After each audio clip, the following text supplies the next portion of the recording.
प्रिय भावकों, जय श्री कृष्णा। आज मैं आपको ये बताने जा रहा हूँ कि जिनकी अकाल मृत्यु हो जाती है, जैसे किसी एक्सीडेंट में मृत्यु हो गई, पेड़ से गिरने पर मृत्यु हो गई, या बिजली गिरने से मृत्यु हो गई, करंट से मृत्यु हो गई, ये इस तरह की अकाल मृत्यु मानी जाती है। किसी हिंसक जानवर के द्वारा मृत्यु हो गई, ऐसे व्यक्तियों को जो क्या करना चाहिए, उनकी मृत्यु के पश्चात क्या करना चाहिए। देखिए, अकाल मृत्यु जिसकी हुई है उसके पहले मतलब एकादशा द्वादशा करने से पहले नारायण बलि की जाती है।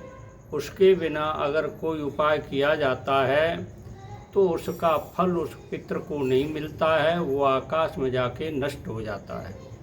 इसलिए उसमें नारायण बलि करना अत्यंत आवश्यक है अकाल मृत्यु के उसमें। अब देखिए, ये मृत्यु होने पर शैया दान किया जाता है, तो शैया दान का सराहना किधर रखना है और उसके बारे में जानकारी दे रहा हूँ।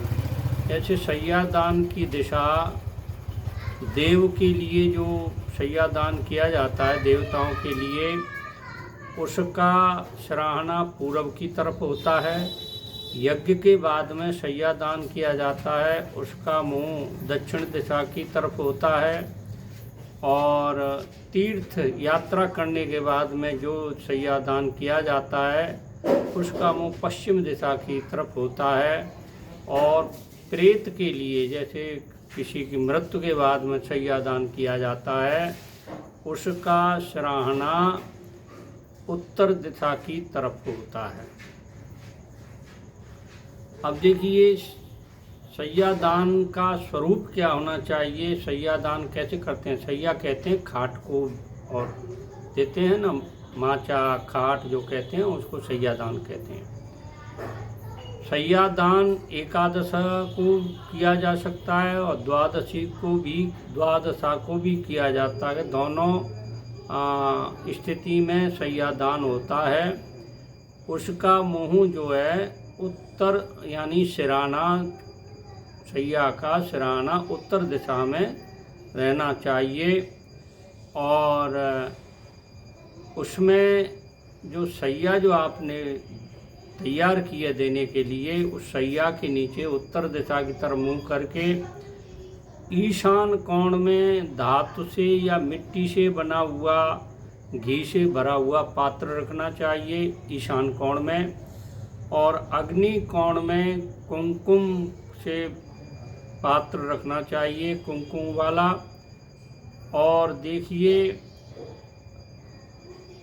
यानी अग्नि कोण में कुमकुम पात्र, नैऋत्य कोण में गेहूं से भरा हुआ पात्र रखना चाहिए। इस तरह से वायव्य कोण में जल से भरा हुआ पात्र रखें। सिराना जिधर है उत्तर दिशा की तरफ, उधर घी से भरा हुआ पात्र रखें। और यह निद्रा कलश कहलाता है। नैऋत्य कोण में गेहूं से भरा हुआ पात्र रखना चाहिए।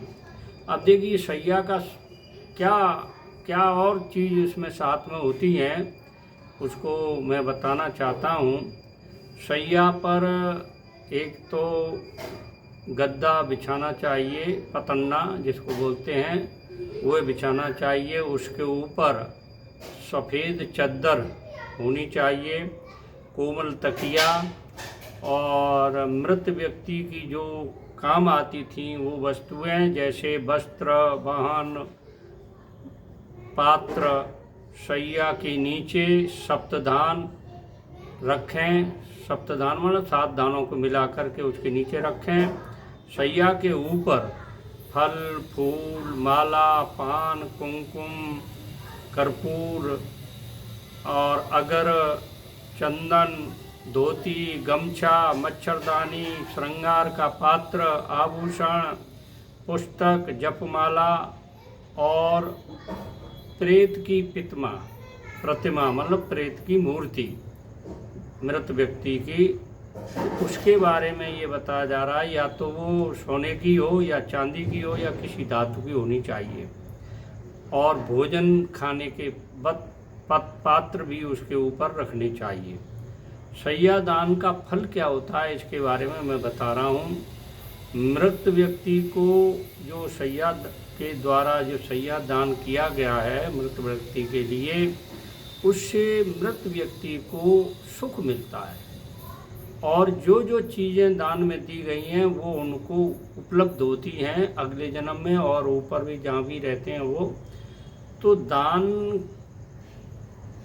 जिस वृत्ति के लिए किया गया है उसको भी सुख मिलता है, और जिसने दान किया है उसको भी सुख मिलता है, यानी उसको भी पूर्ण सुख मिलता है, क्यों पितर प्रसन्न होते हैं तो सुख मिलता है। अब यमदूतों की यातना से वो बचते हैं, बचाव होता है, यमदूत उनको परेशान नहीं करते अगर नीचे से दान होता है तो उनके लिए गर्मी सर्दी के प्रकोप से उनके बचाव होता है, और सब सुविधा मृत व्यक्ति को प्राप्त होती हैं, और ये सुविधा अपन को भी प्राप्त होती हैं। अतः शय्यादान और नारायण बलि का प्रावधान शास्त्रों में बताया गया है।